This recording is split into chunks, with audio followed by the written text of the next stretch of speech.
ஏசப்பா உங்களை ஆசீர்வதிப்பார். இன்னைக்கு ஞாயிற்றுக்கிழமை, சரிங்களா? எல்லாரும் சர்ச்சுக்கு போங்க. உங்களுக்கு இஷ்டமானபடி ஒன்றும் செய்ய வேணாம் நான் சொல்ல. ஏன்னா ஓய்வு நாளை பரிசுத்தமாக்கி கொள்ளுங்கள். உங்களுக்கு இஷ்டமானபடி ஒன்றும் செய்ய வேணாம் நான் சொல்லியிருக்கிறார்.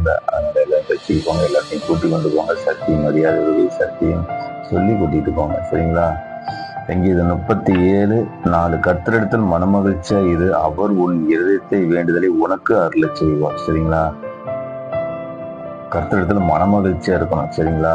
நீ நினைக்கலாம், எனக்கு எவ்வளவோ கஷ்டங்கள் இருக்குதுங்க, நான் என்ன கஷ்டத்துன்னு சொல்றது அப்படின்னு நீங்க நினைக்கலாம்.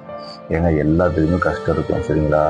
ஆனா எதுக்கு நம்ம மனமகிழ்ச்சியா இருக்கணும்னா, ப்ரேயர் பண்ணிக்கிட்டு இருந்தா மனமகிழ்ச்சியா நம்ம இருக்க முடியும். மனமகிழ்ச்சியா இருந்தா ஆண்டவர் அங்க இருப்பார். துக்கமா நம்ம இருந்து கொண்டுகிட்டே இருந்தோம்னா பிசாசானவன் அங்க கிரியை செய்ய ஆரம்பிச்சிருவோம். அதனால எவ்வளவு கஷ்டங்கள் வேதனைகள் வந்தாலும் சந்தோஷமா இருங்க, சரிங்களா?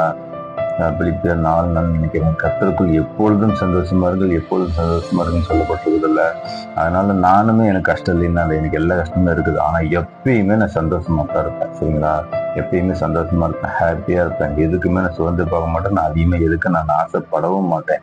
அதனால நீங்களும் சந்தோஷமா இருங்க, ஹாப்பியா இருங்க, சரிங்களா? ஆண்டவர் உங்களுக்கு செய்ய நினைச்சது தடைபட்டு போகாது. சந்தோஷமா இருந்தீங்கன்னா மனமகிழ்ச்சியா இருங்க. அப்பதான் உங்களுக்கு இருதயத்தை விடுதலை உங்களுக்கு அருள் செய்வாரு, சரிங்களா? எப்பயும் சொல்றதுதான், உங்க ஜெபம் கேட்கப்படாதுன்னு நினைக்காதீங்க. உங்க ஜெபம் கண்டிப்பா கேட்கப்படும். கர்த்தர் உங்களுக்காக யாவையும் செய்து முடிப்பாரு. மகிழ்ச்சியா இருங்க, சரிங்களா? எல்லாம் சர்ச்சைக்கு போங்க, ஆசீர்வதிப்பாரு ஆண்டவர். சோதரர்.